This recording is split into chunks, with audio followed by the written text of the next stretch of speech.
Listen, September's the worst, typically the worst month for the cryptocurrency businesses. Some of it has to do with tax selling. Some of it has to do with a big run-up that's taken place in the last couple of months, Andrew. But I think long-term, Skybird's still maintaining his $150,000 price target for Bitcoin by year end. I think it's just a function of the way things get bought in the industry. So you'll see November into December, I think, being good buying periods, and still a tremendous amount of demand for the asset. So as the crypto market recovers and everyone stops licking their wounds for the massive capitulation we saw on Bitcoin and every altcoin, XRP quietly have just installed a big update and, more importantly, have brought out a very pro XRP benefit if you are a holder. I'm going to break down some of those key things in this video, how you can be earning 8% with your XRP, and more importantly, the next step in the XRPL roadmap and why this is signaling a very bullish stance when it comes to XRP. So go ahead, hit up the like button to a brand new all-time high. Don't forget, do check out the links in the description if you want to sign up to the latest exchange or become a channel member, getting access to our premium Discord with trade alerts, as well as all the latest coins that you need to take a look at. We'll check out the links in the description. But let's get into this very bullish XRP video.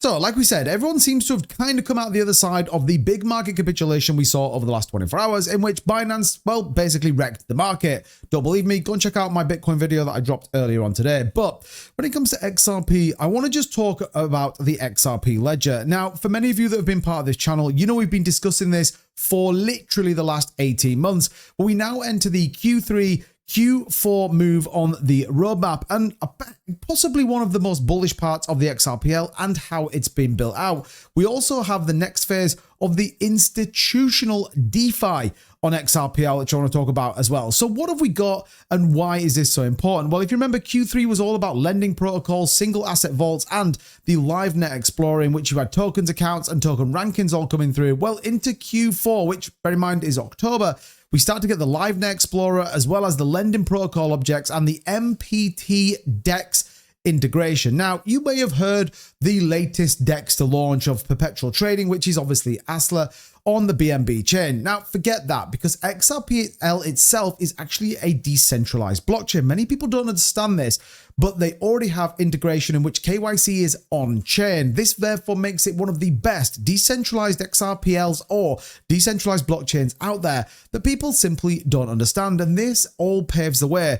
Forget meme coins, altcoins, leverage, and all the rest of it. This is institutional grade XRPL goodness, baby. And that's what it's all about. So, given that narrative, what have we got and why is this important? Well, it's now moving into top tier institutional DeFi with over $1 billion of monthly stablecoin volume. Now, think about how that plays up against some of the other chains out there.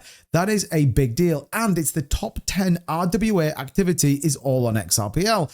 Credentials and deep freeze both now are live, and this strengthens both compliance for institutions. So banking grade institutions as well as the vaults are on there are a big deal. Now, the upcoming native lending protocol is now going to be unlocking low-cost compliant credit markets and at a protocol level, basically meaning you don't have to get involved with it. And then zero knowledge proofs only goes and cements that, allowing a balance of privacy, compliance, and both scalability as well. With lending compliance, programmability, and tokenization coverage, XRPL is emerging as the leading chain for institutional finance. Think about that. As more and more banks get involved and we start to see government bodies and everyone else, I talked about this yesterday with my Bitcoin Reserve video, XRPL is naturally going to be the one that, well, institutions, countries, and many other great countries want. And I think this is where it gets really, really important. At the core of this evolution is XRP itself, and we cannot deny that. Every new feature that enhances XRPL's institution utility strengthens the underlying demand for the use case of the network and its native digital asset, XRP, which I think is really, really important. So the credentials is all going to be about decentralized identities. We talked about that, trusted issuers, as well as being able to attribute things like KYC status, accreditation, regulatory permissions, all on chain. Great news.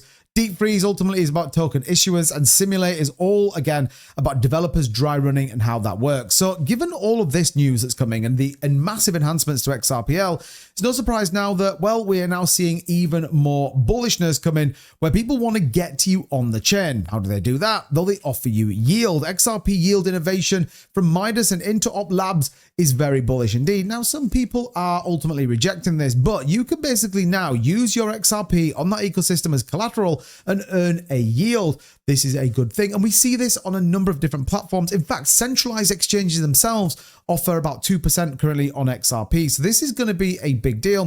The fact that we're getting tokenized exposure to products offering yield strategies for XRP holders is bullish. And this also happening with Flare as well. They are now offering you to take your XRP over there and put it to work, earn a yield as well as opportunities and much more, all on that Flare network. Bullish indeed. And then this is why we get to the world of seeing the money flow. Well, we've seen it with Bitcoin, we've seen it with all the major altcoins, but guess who tops the charts? That's right, XRP still holding up very strong in terms of monthly flows and, more importantly, in the weekly flows as well. And the flows by provider, we're seeing a number of both ETFs and, in terms of countries, we're actually seeing some pretty big moves from none other than the US, in particular Germany. Remember, they sold all their Bitcoin and now starting to get back into the markets as well. So the macro tells us good news is coming. And finally, Ali charts here basically saying if we held the 271 range, buying pressure is going to be coming in and could see a significant rebound back up to $3.60. Well, I actually think that's broader for the market. So when you look at where Bitcoin was and you look at how XRP get back, ultimately back within the range, and I think this is very, very bullish. So some massive tech upgrades to XRPL, some big financial markets now starting to come and test XRPL, and a bounce from a pretty aggressive dump over the last 24 hours, all in my opinion is signaling yet again a strong move for XRP. I know some of you are going to put in the comments, too big, the price is down. Understand the fundamentals. If you believe the market's over, sell up and get out. If you don't, then watch out. I think XRPL, XRP, and RLUSD, well, they're set for some pretty interesting moves. And I think they're going to boost an ecosystem, which naturally is going to boost the price of your XRP. Let me know what you think of all of this in the comments down below. And if you are staking with your XRP, let me know about it. I'm curious. And if you want to see a video, you know what to do. Smash that like button and we'll cover that on the next one. As always, thanks for watching, everybody. See you in the next one. Bye-bye.